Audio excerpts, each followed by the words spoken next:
नमो बुद्धाय मित्रांनो, आपल्या सर्वांचे आपल्या मनपसंत चॅनल मनशांतीवर स्वागत आहे. आपण मिलिंद प्रश्न ह्या ग्रंथाचे वाचन करीत आहोत. चला तर सुरू करूया आजच्या वाचनाला. उपभाग 63, गृहस्थाची अहर्तपद प्राप्ती.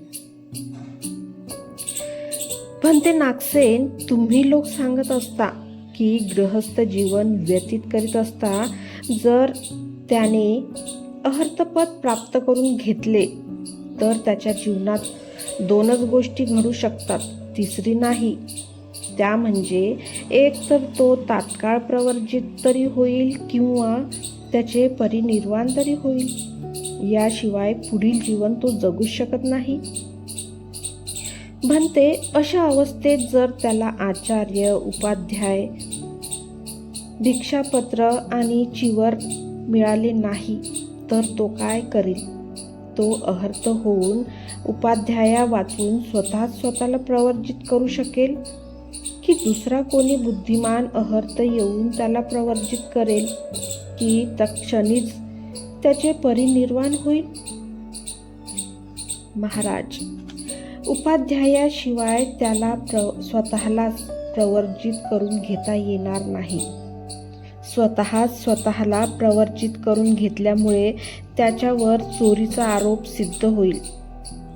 तो एक किंवा एकाहून अधिक दिवस सुद्धा प्रतीक्षा करू शकणार नाही. याशिवाय दुसरे कोणी अहर्त तेथे येवोत अथवा न येवोत, पण त्याच दिवशी त्याला परिनिर्वाणाचा लाभ होईल.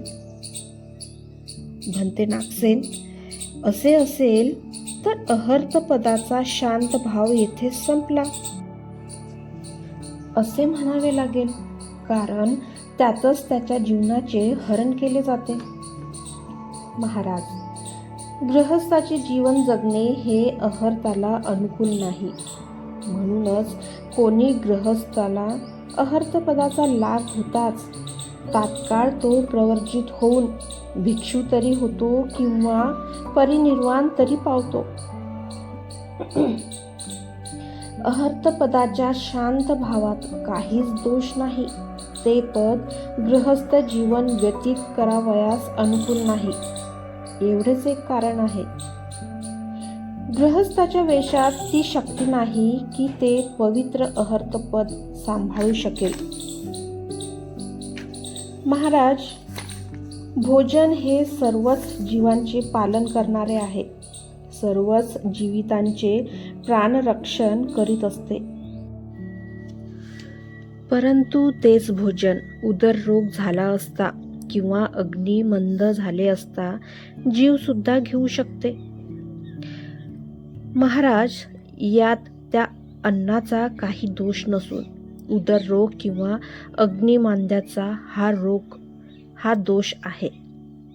महाराज, त्याचप्रमाणे गृहस्थ राहणे हे अहर्तांच्या अनुकूल नाही. म्हणूनच कोणी गृहस्थ अहर्तपद प्राप्त होताच प्रवर्जित तरी होऊन जातो किंवा परिनिर्वाण तरी प्राप्त करून घेत असतो. त्यात अहर्तपदाच्या शांत भाव स्थितीचा मुळीच दोष नाही.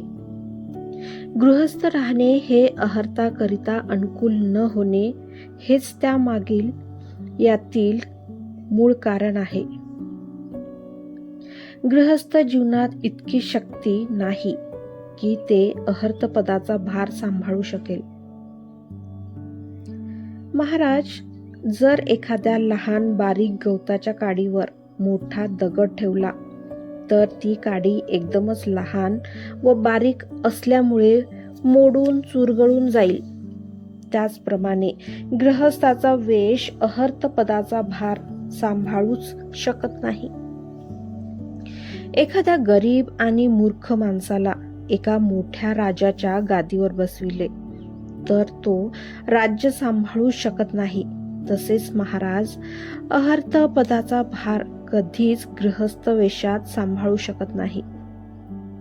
बरोबर आहे भंते नागसेन, तुम्ही केलेला खुलासा मला एकदमच मान्य आहे.